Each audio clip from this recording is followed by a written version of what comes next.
नमस्कार दोस्तों, ढोल में पोल चैनल में आप सब मित्रों का हार्दिक स्वागत करता हूं। दोस्तों, ढोल में पोल चैनल के माध्यम से आप जान पा रहे हैं कि हमारे धर्मशास्त्रों में जो कि ब्राह्मण ऋषि मुनियों ने लिखे, ब्राह्मणों के लाभ के लिए लिखे, ब्राह्मणों का यश और मान बढ़ाने के लिए लिखे, ब्राह्मणों को बैठे बिठाए अपनी आजीविका चलाने के लिए लिखे दोस्तों। और इनमें ऐसी ऐसी बेतुकी बातें लिख दी, अमर्यादित बातें लिख दी जिनका कोई सिर पैर नहीं है दोस्तों। ये आप जान पा रहे हैं। कहने को कहा जाता है कि ये हमारे धार्मिक ग्रंथ हैं। धार्मिक ग्रंथों में धर्म की बातें कहीं दिखाई नहीं देती हैं दोस्तों, ये देखते हैं हम। और इनमें जो है इतना अश्लील वर्णन भी भरा पड़ा है। जिनको हम पावन धर्म ग्रंथ कहते हैं उनमें अश्लीलता की पराकाष्ठा है दोस्तों। चरम सीमा तक जो है अश्लील वर्णन भरे पड़े हैं, जिनको पढ़ने में भी संकोच होता है दोस्तों। और इसी तरह के तमाम धर्मशास्त्रों में हैं, आपने पढ़े हैं और आज जान रहे हैं दोस्तों। इसी तरह का एक प्रसंग आज मैं आपके सामने वाल्मीकि रामायण से रखता हूं। वाल्मीकि रामायण तो आप सबने देखी है दोस्तों, समझी है, अब समझने लगे हैं। यद्यपि वो रामचरितमानस की अपेक्षा बहुत कम प्रचलन में है, बहुत कम लोग जानते हैं। क्योंकि रामचरितमानस जो है हिंदी में अवधी भाषा में अपनी खड़ी बोली में जो है अवधी में, तो उसको जो है आसानी से लोग पढ़ लेते हैं, कम पढ़े लिखे लोग भी पढ़ लेते हैं, इसलिए प्रचलन में है। संस्कृत में होने के कारण जो है वाल्मीकि रामायण जो है ज़्यादा प्रचलन में नहीं रही है। लेकिन अब जो हिंदी का उसका अनुवाद मिल जाता है तुलसी ये गीता प्रेस गोरखपुर से, तो आपको पढ़नी चाहिए दोस्तों और समझनी चाहिए कि उसमें जो है राम के जन्म से लेकर के और राम के परलोक गमन तक जो कि उन्होंने सरयू नदी में जो है विसर्जन किया था अपना, तो दोस्तों वो जो है बड़े बड़े रोचक प्रसंग हैं। और हनुमान जी का जो बहुत वर्णन किया गया है उनकी महिमा का, वो सुंदरकांड कहलाता है। और रामचरितमानस का तो सुंदरकांड जो इतना प्रचलन में है आजकल कि किसी को जो है अपना अमंगल होता दिखाई देता है तो मंगल करने के लिए सुंदरकांड का पाठ करवा देता है। तो दोस्तों ये सुंदरकांड जो है बड़ा चर्चित है। वाल्मीकि रामायण में भी सुंदरकांड बड़ा चर्चित है दोस्तों। इसमें जो है हनुमान जी, जिनको कि राम का भक्त कहा जाता है, वो जो है सीता से ऐसी अमर्यादित बातें करते हैं, रामचंद्र जी के बारे में बताते हैं। जब अशोक वाटिका में मिलते हैं लंका में जा कर के, तो वो अपनी पहले तो तारीफ़ करते हैं कि मैं एक ही जो है मैं ही अकेला था ऐसा बानर कि एक ही बार में छलांग लगा दी, लांग दिया मैंने समुद्र को, और कोई बानर नहीं कर सकता था। हे माते मैं इस तरह आया हूँ। और माते जब पूछती हैं कि रामचंद्र जी और लक्ष्मण जी को आप कैसे जानते हो, आप तो बानर जाति के हो, तो दोस्तों वो बताते हैं। फिर जो है वो पूछती हैं कि तो अच्छा उनकी पहचान बताओ राम लक्ष्मण की, उनके शारीरिक अंगों की, जांघों की और बाहों की नाप तौल बताओ। कुछ इस तरह का जो है विचित्र प्रसंग पूछती हैं सीता जी, तो वो विचित्र ही ढंग से फिर उन अंगों का जो है वर्णन करते हैं दोस्तों। यहाँ तक कि वो गुप्तांगों को भी ले लेते हैं हनुमान जी।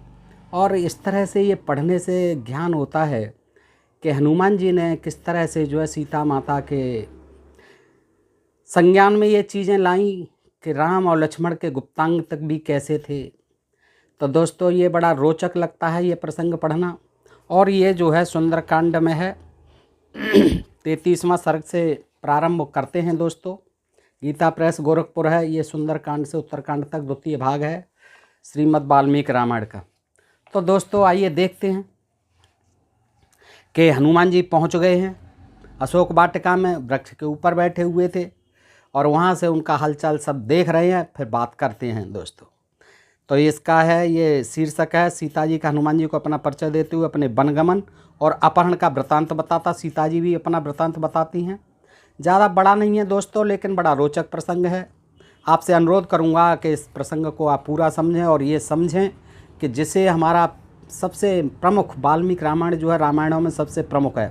वैसे प्रचलन में लगभग 300 रामायण बताई जाती हैं, लेकिन सबसे प्रमुख और आदि रामायण जो है वाल्मीकि ऋषि की ही मानी जाती है। तो दोस्तों इसमें भी कैसा ये वर्णन किया गया है जिसको सुन करके आपको भी हैरानी होगी कि आखिर ये हमारे धर्मशास्त्रों में जो है वाल्मीकि जैसे ऋषियों ने ये कैसी कैसी बातें लिख दी हैं जिनको पढ़ कर के आज जो है बड़ी हंसी आती है दोस्तों, और सोचने पर विवश होना पड़ता है कि आखिर हमारे इन धर्मशास्त्रों में हमारे इन धर्म देवताओं को जो है किस तरह से जलील किया गया है, कैसे तरह अपमानित किया गया है इन लेखकों के द्वारा, ब्राह्मण लेखकों के द्वारा।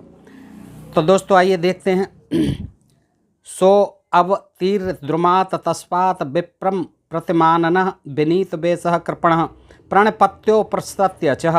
उधर मूंगे के समान लाल मुख वाले महातेजस्वी पवन कुमार हनुमान जी ने उस अशोक वृक्ष से नीचे उतरकर माथे पर अंजलि बांध ली ऐसे, और विनीत भाव से दीनता पूर्वक निकट आकर प्रणाम करने के अनंतर सीता जी से मधुर वाणी में कहा। क्या कहा? कजरारे नेत्रों वाली देवी, आप कोप या मोह से अपने पति वशिष्ठ जी को कुपित करके यहाँ आई हुई कल्याण स्वरूपा सती शिरोमणि अरुंधति तो नहीं है? यानी वो पहचान नहीं पा रहे हैं, वो पूछ रहे हैं कहीं आप वशिष्ठ की पत्नी तो नहीं है? आप कौन हैं कजरारे नेत्रों वाली देवी? आप या कोप या मोह से अपने पति वशिष्ठ को कुपित करके नाराज होकर के यहाँ आ बैठी हो, कौन हो आप?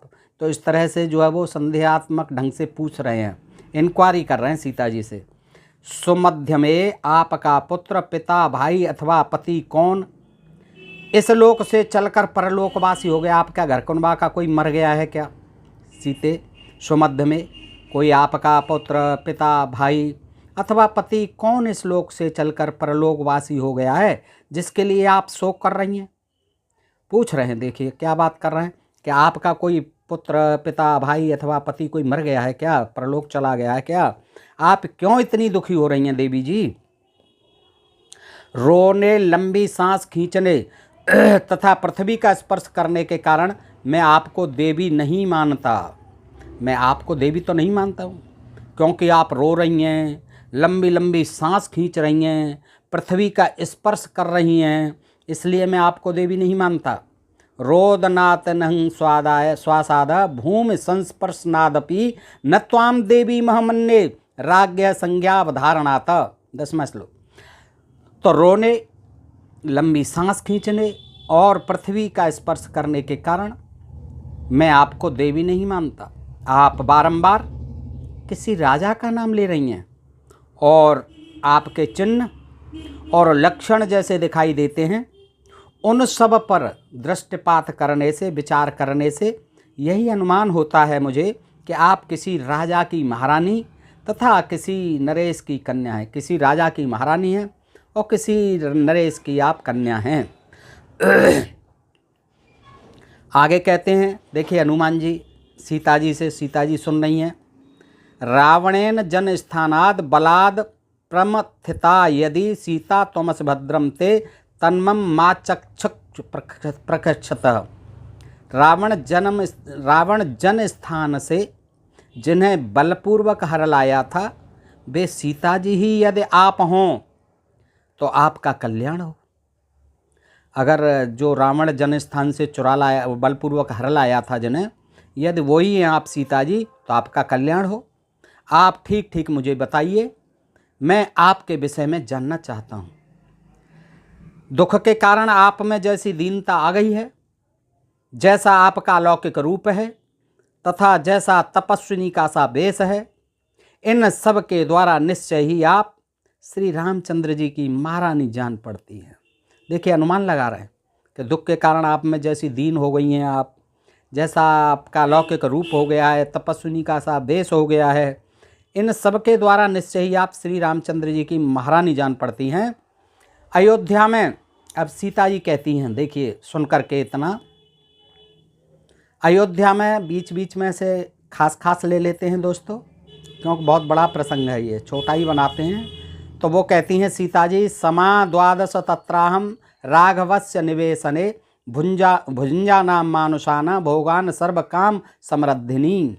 17वां अयोध्या में श्री रघुनाथ जी के अंतःपुर में 12 वर्षों तक मैं सब प्रकार के मानवीय भोग भोगती रही और मेरी सारी अभिलाषाएं सदैव पूर्ण होती रहीं। वो 6 साल की थी और 12 साल जो है अंतःपुर में रहीं, सारे भोग भोगती रहीं, यानी 18 साल की हो गई जब जो है वो वनवास हुआ उनको। तदनंतर 13वें वर्ष में महाराज दशरथ ने राजगुरु वशिष्ठ जी के साथ इच्छाक कुलभूषण भगवान श्री राम के राज्याभिषेक की तैयारी आरंभ की। जब मैं 13 साल की हो गई तब राज्याभिषेक की तैयारी महाराज दशरथ करते हैं। जब वे श्री रघुनाथ जी के अभिषेक के लिए आवश्यक सामग्री का संग्रह कर रहे थे, उस समय उनकी केकई नाम वाली भार्या ने पति से इस प्रकार कहा, बता रही हैं अपना दुख दर्द जो है बीता हुआ कि किस कारण से मैं यहाँ आई हूँ। हनुमान सुन लो, अब न तो मैं जलपान करूँगी। केकई कहती है दशरथ से, मेरी सास ने कहा कि अब न तो मैं जलपान करूँगी और न प्रतिदिन का भोजन ही ग्रहण करूँगी। यदि श्री राम का राज्याभिषेक हुआ तो यही मेरे जीवन का अंत होगा। केकई ने ऐसी हठ ठान ली। नपश्रेष्ठ, आपने प्रसन्नतापूर्वक मुझे वो वचन दिया है, उसे यदि असत्य नहीं करना है तो श्री राम वन को चले जाएं। महाराज दशरथ बड़े सत्यवादी थे। उन्होंने केकई देवी को 2 वर देने के लिए कहा था। उस वरदान का स्मरण करके केकई के क्रूर एवं अप्रिय वचन को सुनकर वे मूर्छित हो गए। तदनंतर सत्य धर्म में स्थित हुए बूढ़े महाराज ने अपने यशस्वी ज्येष्ठ पुत्र रघुनाथ जी से भरत के लिए राज्य मांगा। तो अपनी बीती हुई बात कहती हैं और आगे कहती हैं कि क्लम ते रामेण संसर्ग कथम जानासि लक्ष्मणम वा नराणाम नराणाम च कथम मासीत समागम। ये कहती हैं कि कपिवर, तुम्हारा श्री रामचंद्र जी के साथ संबंध कहाँ हुआ? तुम लक्ष्मण को कैसे जानते हो? मनुष्यों और वानरों का यह मेल किस प्रकार संभव हुआ? भाई, कहाँ मनुष्य राम लक्ष्मण और हम, और कहाँ आप वानर? भाई, आपका मेल कैसे हुआ? कहाँ इनका मिलना हुआ आपका? यान रामस्य चिन्नानि लक्ष्मणस्य च वानरः तान भूयं समाचक्ष्व नमाम शोकम समाविशेत। 3रा श्लोक 35वां सर्ग सुंदरकांड। कपिवर, श्री राम और लक्ष्मण के जो चिन्ह हैं, मुझे ऐसे विश्वास नहीं हो रहा। क्या पता है आप रावण के ही कोई दूत हों, कोई और राक्षस हों। आप मुझे उनकी पहचान बताइए। श्री राम और लक्ष्मण के जो चिन्ह हैं उनका फिर से वर्णन करो, जिससे मेरे मन में किसी प्रकार के शोक का समावेशन हो। मुझे कुछ जो है आशा बंधे कि आप रामचंद्र जी नहीं भेजे हैं, वहीं से आए हैं। कीदृशं तस्य संस्थानम रूपम तस्य च कीदृशं कथमूरु कथम बाहु लक्ष्मणस्य च संसमे। 4था श्लोक, मुझे बताओ भगवान श्री राम और लक्ष्मण की आकृति कैसी है? आकृति कैसी है ये बताओ। उनका रूप किस तरह का है? उनकी जांघें और भुजाएं कैसी हैं? देखिए दोस्तों, आकृति में सब चीज़ें आ जाती हैं। आकृति ही पूछ रही हैं कि उनकी आकृति बताइए, उनका रूप बताइए किस तरह का है, उनकी जांघें बताइए कैसी हैं और भुजाएं बताइए कैसी हैं। देखिए क्या विचित्र सवाल जो है सीता जी करती हैं हनुमान जी से। एव मुक्तस्तु वैदेय्या हनुमान मारुतात्मजः ततो रामम यथा तत्त्वमाख्यातुम् पचक्रमे। 5वां श्लोक, विदेह कुमारी सीता के इस प्रकार पूछने पर पवन कुमार हनुमान जी ने श्री रामचंद्र जी के स्वरूप का यथावत वर्णन करना आरंभ किया। अब तो करेंगे ही, जब वो पूछ रही हैं बताइए जांघें कैसी हैं, भुजाएं कैसी हैं, आकृति कैसी है। और दोस्तों ये चीज़ें आपने किसी ने नहीं पढ़ाई होंगी, आज तक न सुनाई होंगी। ये कथा भागवत वाले इन चीज़ों को कभी नहीं बताते हैं। तो दोस्तों ये जो है बड़े गोपनीय रहस्य, गोपनीय चीज़ें जो है, इसमें गोपनीय ज्ञान जो है भरा पड़ा है और पढ़ने से ज्ञान होता है। अब देखिए, आपने कभी नहीं सोचा होगा कि हनुमान जी इस तरह का वर्णन करेंगे। सीता जी जो हनुमान से, जो कि बड़े परम भक्त बताए जाते हैं हनुमान जी, रामचंद्र जी के, सीता जी के, और वो माता के समान मानते हैं और वो अपने स्वामी के समान मानते हैं राम को। अब जो सीता जी जो है वो भी जो एक अपरिचित हैं अभी तक हनुमान जी, और उनसे किस प्रकार की बातें करती हैं। जांग और बाहों के बारे में भी पूछ रही हैं कि उनकी जांघें और भुजाएं कैसी हैं, ये बताओ। आकृति कैसी है, रूप रंग कैसा। रूप रंग तक तो बात ठीक थी, पहचान के लिए कोई बात नहीं, आइडेंटिफिकेशन के लिए। लेकिन जांघों को और बाहों का पूछना जो है ये तो बड़ा विचित्र मालूम पड़ता है। खैर आगे देखते हैं क्या होता है। तो हनुमान जी जो है इस तरह से फिर जवाब देना शुरू करते हैं कि जानन्ति बतः दृष्ट्वा मा वैदेही पर प्रक्षसी अभर्तुम कमल पत्राक्षी संस्थानम लक्ष्मणस्य च। 6वां श्लोक। कमल के समान सुंदर नेत्रों वाली विदेह कुमारी, उनसे भी संबोधित करते हैं कि कमल के समान सुंदर नेत्रों वाली विदेह राजकुमारी, आप अपने पतिदेव श्री राम के तथा देवर लक्ष्मण जी के शरीर के विषय में जानती हुई भी जो मुझसे पूछ रही हैं, यह मेरे लिए बड़े सौभाग्य की बात है। भाई आप तो साथ रही हैं, आपके देवर हैं, आपके पति हैं, और आप कह भी रही हैं कि 12 साल खूब सुख उपभोग किए हैं अयोध्या में, मुझसे क्यों पूछ रही हैं? चलो, लेकिन फिर भी आप मुझसे पूछ रही हैं तो ये मेरे बड़े सौभाग्य की बात है। चलो मैं कुछ जवाब देता हूँ। तो आगे कहते हैं यान रामस्य चिन्हानि लक्ष्मणस्य च यान वे लक्ष्यतान विशालाक्षी बदतः शृणुम तान वे। 7वां श्लोक। विशाल लोचने, श्री राम और लक्ष्मण के जिन जिन चिन्हों को मैंने लक्ष्य किया है यानी देखा है, उन्हें बताता हूँ, मुझसे सुनिए, सुनाइए। राम कमल पन्नाक्षम पूर्ण चंद्रम निभाननः रूपदाक्षिण संपन्नम प्रसूतो जनकात्मजे। 8वां श्लोक। जनक नंदिनी, श्री रामचंद्र जी के नेत्र प्रफुल्लित कमल के समान विशाल एवं सुंदर हैं। कमल के समान सुंदर नेत्र हैं, सुख मुख पूर्णिमा के चंद्रमा के समान मनोहर है। वे जन्म काल से ही रूप और उदारता आदि गुणों से संपन्न हैं। ये तो सीता जी भी जानती होंगे।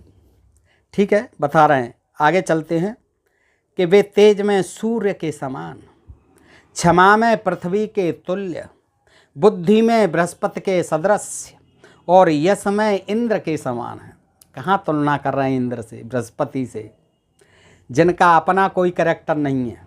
इंद्र का पता नहीं कब पहुँच जाते हैं किस किस के पास। गौतम ऋषि के अहिल्या के पास पहुँच गए। बृहस्पति जी गुरु हैं, अपनी भाभी से जो है अपना बलात्कार कर बैठते हैं बृहस्पति जी। तो इस तरह से जो है उनकी पत्नी तारा को खुद लेके भाग जाता उनका शिष्य चंद्रमा सोम। तो महाराज हनुमान जी जो है क्या तुलना कर रहे हैं कि बृहस्पति के सदृश और यश में इंद्र के समान हैं, बुद्धि में बृहस्पति के सदृश हैं, यानी अपना उनमें कुछ नहीं था। ये इन लोगों से तुलना करके बता रहे हैं कि ये इनके समान हैं। वे संपूर्ण जीव जगत के तथा स्वजनों के भी रक्षक हैं। संपूर्ण जीव जगत के रक्षक हैं और स्वजनों के रक्षक हैं। शत्रुओं को संताप देने वाले श्री राम अपने सदाचार और धर्म की रक्षा करते हैं। रामो भामिन लोकस्य चातुर्वर्णस्य रक्षता मर्यादा नाम च लोकस्य कर्ताम कार्यता च सह। 11वां श्लोक। भामिनी, श्री रामचंद्र जी जगत के यानी संसार के, भारत के नहीं, जगत के चारों वर्णों की, यानी संसार में, पूरे संसार में 4 वर्ण हैं। हनुमान जी ज्ञान दे रहे हैं। देखिए, श्री रामचंद्र जी जगत के चारों वर्णों की रक्षा करते हैं। चारों वर्णों की, शंभू को मार देते हैं चारों वर्णों की, ब्राह्मणों की रक्षा करने के लिए। तो चारों वर्णों की रक्षा करते हैं। लोक में धर्म की मर्यादाओं को बांधकर, आगे सीता जी को मालूम पड़ जाएगा कि कितनी धर्म की मर्यादा को बांधा था उन्होंने। लोक में धर्म की मर्यादाओं को बांधकर उनका पालन करने और कराने वाले भी वे ही हैं। आगे कहते हैं सर्वत्र अत्यंत भक्तिभाव से उनकी पूजा होती है सीता जी। ये क्रांतिमान एवं परम प्रकाश स्वरूप हैं। ब्रह्मचर्य व्रत के पालन में लगे रहते हैं, साधु पुरुषों का उपकार मानते हैं और आचरणों द्वारा सत्कर्मों के प्रचार का ढंग जानते हैं। राजनीत्याम विनीतश्च ब्राह्मणानाम उपासक ज्ञान वात्सीलाम संपन्नो विनीतश्च परंतपः। 13वां श्लोक। वे राजनीति में पूर्ण शिक्षित हैं, ब्राह्मणों के उपासक हैं। देखिए, यानी ब्राह्मणों के उपासक हैं, ब्राह्मणों की पूजा पाठ करते हैं, उपासना करते हैं। क्यों? ब्राह्मण ही इस संसार के भगवान हैं। तो राम भी पूजा करते हैं ब्राह्मणों की। वाल्मीकि जी कह रहे हैं, हनुमान जी से कहलवा रहे हैं। अब इन चीज़ों की क्या ज़रूरत थी? सीता जी अपने दुख से दुखी हैं, तुरंत बता दो कि भाई मैं आया हूँ, लो अंगूठी जे राम जी ने भेजी है और मैं चलता हूँ फिर आता हूँ। नहीं तो उनको बिठा लाते कंधे पर। उनकी एक लांग जो है इतनी बड़ी थी, एक टांग इधर और एक टांग उधर, 100 योजन। और इसमें कहा भी है उन्होंने कि मेरे अलावा कोई नहीं लांग सकता था। तो जो आदमी 800 मील लांग सकता है उसके लिए कौन सी बड़ी बात है। टांग कितनी बड़ी होंगी, खुद का शरीर कितना विशाल होगा। अरे सीता जी को पकड़ो, उठा और इधर ले आओ, क्या दिक्कत थी हनुमान जी को। लेकिन नहीं, वो जो है ज्ञान दे रहे हैं अभी कि ब्राह्मणों के उपासक हैं, राजनीति में पूर्ण शिक्षित हैं, पॉलिटिकल साइंस पढ़ी है उन्होंने, राजनीति विज्ञान पढ़ा है, ब्राह्मणों के उपासक हैं। अब ये ज़रूरत क्या थी, ब्राह्मणों के उपासक होंगे, बने होंगे, ठीक है, ब्राह्मणों के तो सभी उपासक होते थे, ब्रह्मा विष्णु महेश सबको ब्राह्मणों ने बनाया है अपनी उपासना के लिए। तो ब्राह्मणों के उपासक हैं, ज्ञानवान हैं। जय हनुमान ज्ञान गुण सागर, ज्ञान के तो सागर हैं। जय हनुमान ज्ञान गुण सागर, जय कपीस त्यों लोक उजागर। ये सारी तीनों लोकों में जानती हैं आपके बारे में भी। तो वो भी कहते हैं कि ज्ञानवान हैं, शीलवान हैं, विनम्र हैं और शत्रुओं को संताप देने में समर्थ हैं। उन्हें यजुर्वेद की भी अच्छी शिक्षा मिली है सीता जी। अब सीता जी को पता नहीं था, 12 साल रही हैं आप, कल मिले हो हनुमान जी, आपको सारी चीज़ें जनरल नॉलेज जो है कल मिलते ही सारी ज्ञान हो गया राम जी के बारे में, और सीता जी को ज्ञान दे रहे हो। सीता जी को कुछ पता नहीं है, वो खुद कह रही हैं कि 12 साल मैंने सुख भोग किए हैं, 18 साल की हो गई हूँ वहाँ पर अयोध्या में। तो आगे कहते हैं उन्हें यजुर्वेद की भी अच्छी शिक्षा मिली है, वेद वेत्ता विद्वानों ने उनका बड़ा सम्मान किया है। अब वेद वेत्ता विद्वानों ने उनका बड़ा सम्मान किया है। वे 4 वेद, धनुर्वेद और 6 वेदांगों के भी परनिष्ठित विद्वान हैं। अब वहाँ कहते हैं यजुर्वेद की अच्छी शिक्षा मिली है, फिर 4 वेदों की भी शिक्षा मिली है, फिर धनुर्वेद की भी शिक्षा मिली है, और 6 वेदांगों के भी परनिष्ठित विद्वान हैं। देखिए कितनी तगड़ी पुष्टि कर रहे हैं हनुमान जी। अब आ जाते हैं वो शरीर के पे जो पूछी है जिज्ञासा, अच्छी जो आइडेंटिफिकेशन है, आइडेंटिटी बताते हैं जो सीता जी ने पूछा है दोस्तों, कि विपुलांशो महाबाहु कम बुग्रीभः शुभाननः गूढ़जत्रो सुताम्राक्षो रामो नाम जनै श्रुतः। 15वां श्लोक है ये। सीता जी से कहते हैं उनके कंधे मोटे, देखिए दोस्तों, उनके कंधे मोटे हैं, भुजाएं बड़ी बड़ी, गला शंख के समान और मुख सुंदर। अब ये तो सीता जी ने भी देखे थे सब चीज़ें, कंधे भी देखे थे, भुजाएं भी देखी थी, गला शंख के समान था, जंगाएं भी देखी थी। फिर भी सीता जी पूछ रही हैं तो बता रहे हैं कि उनके कंधे मोटे, भुजाएं बड़ी बड़ी, गला शंख के समान। अब गला शंख के समान, शंख तो टेढ़ा मेढ़ा सा होता है, गला शंख के समान और मुख सुंदर है। गले की हंसली, गले की ये हंसली जो होती है मांस से ढकी हुई है, सबकी ढकी हुई होती है, बगैर मांस के किसकी ढकी, खुली किसकी होती है। फिर भी कहते हैं गले की हंसली मांस से ढकी हुई है, यानी लगता है ओवर मांस होगा उसके ऊपर जो है। और नेत्रों में कुछ कुछ लालिमा है। अब लाल तो कभी कभी सबके हो जाते हैं, नेत्रों में लालिमा है। कहीं कहते हैं कमल लोचन, राजीव लोचन। अब कह रहे हैं कि कहीं कहीं नेत्रों में कुछ कुछ लालिमा है। वे लोगों में श्री राम के नाम से प्रसिद्ध हैं। अब हनुमान जी को, सीता जी को ज्ञान दे रहे हैं कि देखिए वो श्री राम के नाम से प्रसिद्ध हैं। आगे चलते हैं कि उनका स्वर दुंदुभी के समान गंभीर और शरीर का रंग सुंदर, रंग सुंदर, रंग नहीं बता रहे हैं, सुंदर बता रहे हैं। अब पता नहीं कौन सा रंग है लेकिन सुंदर है। रंग सुंदर एवं चिकना है, रंग भी चिकना होता है, शरीर सुंदर होता है, चिकना होता है, रंग कहाँ चिकना होता है। लेकिन वो कह रहे हैं शरीर का रंग सुंदर भी है, चिकना भी है।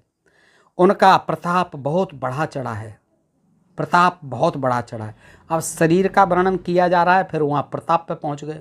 उनका प्रताप बहुत बढ़ा चढ़ा है, उनके सभी अंग सुडौल और बराबर है। बस बात खत्म हो गई। अब आगे करने की क्या जरूरत है, सभी अंग सुडौल हैं, बराबर हैं, हृष्ट पुष्ट हैं, तंदुरुस्त हैं, पूर्ण, ये बात हो गई, ख़त्म कर देनी थी।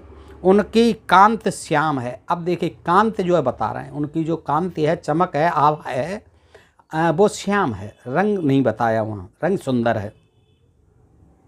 आगे कहते हैं ये जो है देखने लायक है। 17वां श्लोक है मित्रों कि त्रिस्थिरिस्त्रिम प्रलम्बश्च त्रिसमस्त्रिंशुम चोन्नतः और त्रित्रामोस्त्रिम च स्निग्धो गंभीर स्नुश्च नित्यशः।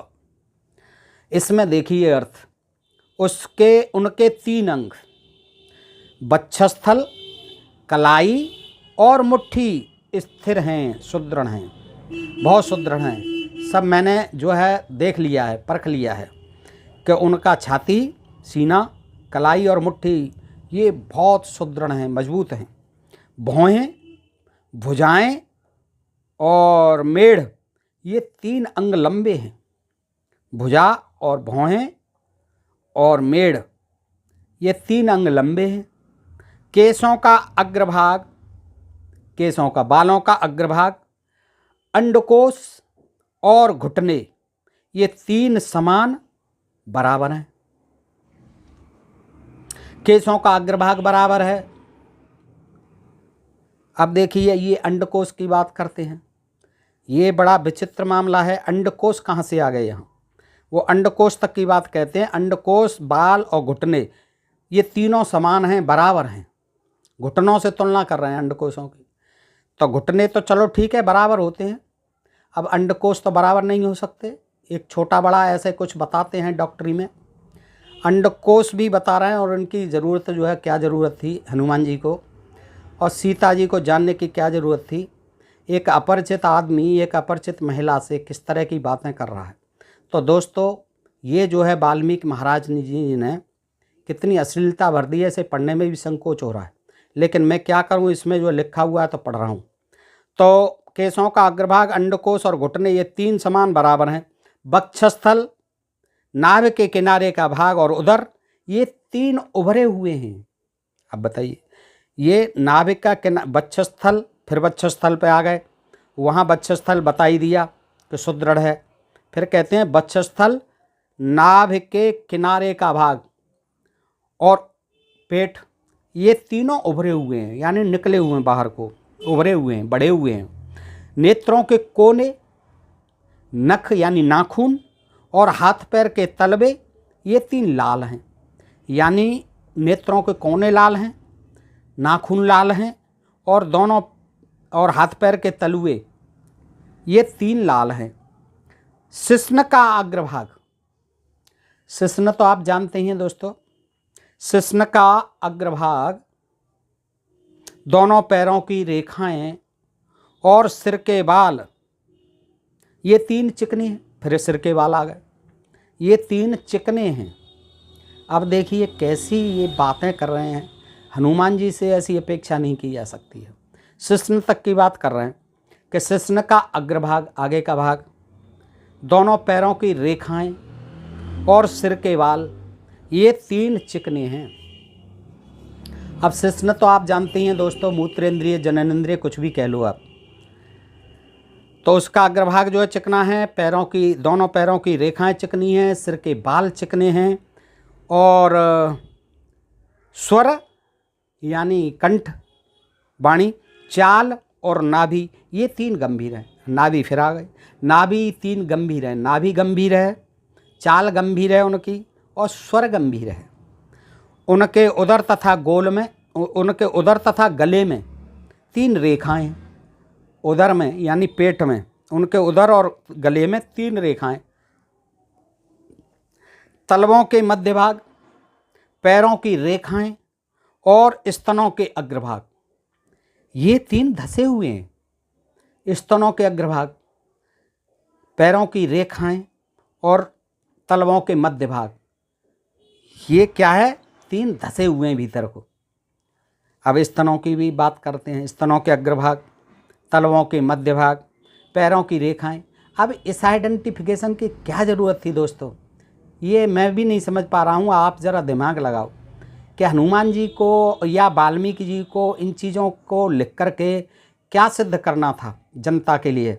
जो पाठक होंगे उन्हें ज्ञान नहीं था कि आगे ये पाठक होंगे तो मेरी क्या छवि बनेगी, राम जी की क्या छवि बनेगी, सीता और हनुमान की क्या छवि बनेगी जब लोग पढ़ेंगे तो दोस्तों इस तरह से ये सिद्ध होता है कि ये वाल्मीकि जी के नाम पर किन्हीं अन्य जो है ब्राह्मणों ने ये चीज़ें ऐसी लिखी हैं जो कि बिल्कुल भी ना तो राम के हित में है, न सीता के हित में है, न ये हनुमान के हित में है, न ये समाज के हित में है दोस्तों, न ये धर्म के हित में है। तो दोस्तों इस तरह के ये प्रसंग जो है वाल्मीकि रामायण में जगह जगह मिलते हैं। आगे देखिए हनुमान जी क्या कहते हैं। गला, पीठ और दोनों पिंडलियाँ ये 4 अंग छोटे हैं। अब देखिए गला, पीठ और दोनों पिंडलियाँ ये 4 अंग छोटे हैं। गला फिर आ गया, पीठ कैसे छोटी हो जाएगी, जितना बड़ा उधर होगा आगे का वक्षस्थल होगा, पेट होगा, वैसे ही पीठ होगी, तो पीठ छोटी बता रहे हैं। मस्तक में 3 भंवरे हैं, मस्तक में 3 भंवरे हैं, रेखाएं 3। पैरों के अंगूठों के नीचे तथा ललाट में 4-4 रेखाएं हैं। वे 4 हाथ ऊंचे हैं। उनके कपोल, भुजाएं, जांघें और घुटने ये 4 अंग बराबर हैं। शरीर में जो 2-2 की संख्या में 14 अंग होते हैं वे भी उनके परस्पर सम हैं। उनकी चारों कोनों की चारों डाढ़ें शास्त्रीय लक्षणों से युक्त हैं। चारों कोनों की चारों डाढ़ें शास्त्रीय लक्षणों से युक्त हैं। वे सिंह, बाघ, हाथी और सांड इन 4 के समान 4 प्रकार की गति से चलते हैं। अब देखिए सिंह की गति भी, बाघ की गति भी, हाथी की गति भी और सांड की गति भी, इन 4 के समान 4 प्रकार की गति से चलते हैं। उनके होठ, ठोड़ी और नासिका सभी प्रशस्त हैं, सुंदर हैं। केस, नेत्र, दांत, त्वचा और पैर के तलवे इन 5 अंगों में स्निग्धता यानी चिकनाई भरी है। दोनों भुजाएं, दोनों जांघें, दोनों पिंडलियां, हाथ और पैरों की उंगलियां ये 8 अंग उत्तम लक्षणों से संपन्न ब्रैकेट में लंबे हैं। उनके नेत्र, मुख विवर, मुखमंडल, जिह्वा, होठ, ताल, स्तन, नख, हाथ और पैर ये 10 अंग कमल के समान है। बार बार उन्हीं अंगों की कहते हैं। छाती, मस्तक, ललाट, गला, भुजाएं, कंधे, नाभ, चरण, पीठ और कान ये 10 अंग विशाल हैं। 10 पद्यो 10 बृहस्त्रव्यम प्राप्तो द्वे शुक्लवानः षडन्नुतो नव तनुस्निम विभ्राप्रोति राघवः। 20वां श्लोक है ये दोस्तों, 104 पृष्ठ पर है, सुंदर कांड है, 35वां सर्ग है दोस्तों। इसी से मैं पढ़ रहा हूँ और आप पढ़ लेना। उनके नेत्र, मुख विवर, मुखमंडल, जिह्वा, होठ, ताल, स्तन, नख, हाथ और पैर ये 10 अंग कमल के समान हैं। छाती, मस्तक, ललाट, गला, भुजाएं, कंधे, नाभ, चरण, पीठ और कान ये 10 अंग विशाल हैं। वे श्री, यश और प्रताप इन तीनों से व्याप्त हैं। उनके मातृ कुल और पितृ कुल दोनों अत्यंत शुद्ध हैं। पार्श्वभाग, उदर, वक्षस्थल, नासिका, कंधे और ललाट ये 6 अंग ऊंचे हैं। पार्श्वभाग यानी पीठ, और पीठ छोटी बताइए, अब फिर आ गए पार्श्वभाग, उदर और वक्षस्थल बार बार आ रहे हैं जी अंग। नासिका, नाक, कंधे और ललाट ये 6 अंग ऊंचे, कंधे फिर आ गए। ललाट ये 6 अंग ऊंचे हैं। पूरी आइडेंटिफिकेशन नाप तौल जैसे डॉक्टर करता है ना शरीर की, जब भर्ती होते हैं पुलिस में, मिलिट्री में, तो सारे अंगों की नाप तौल होती है, कितने का कितना क्या है। वहाँ इतनी भी नहीं होती है, उतनी वहाँ भी नहीं होती है मेडिकल, लेकिन यहाँ तो हनुमान जी पूरा ही वर्णन बता रहे हैं जैसे कि वो नाप तौल करके आए थे सभी। केस, नख, लोम, त्वचा, अंगुलियों के पोर, शिश्न, शिश्न फिर आ गया दोस्तों, शिश्न, बुद्धि और दृष्टि आदि 9 सूक्ष्म ब्रैकेट में पतले हैं। ये पतले हैं दोस्तों, ये मोटे नहीं हैं। कंधे और ललाट ये 6 वक्षस्थल, पार्श्वभाग, उदर, वक्षस्थल, नासिका, कंधे और ललाट ये 6 ऊंचे हैं, 6 अंग। और केस यानी बाल पतले हैं, नाखून पतले हैं, लोम पतले हैं, लोम तो रोमों से कहते हैं, रोम पतले हैं। त्वचा, चर्म जो है पतली है उनकी। अंगुलियों के पोर पतले हैं। शिश्न पतला है।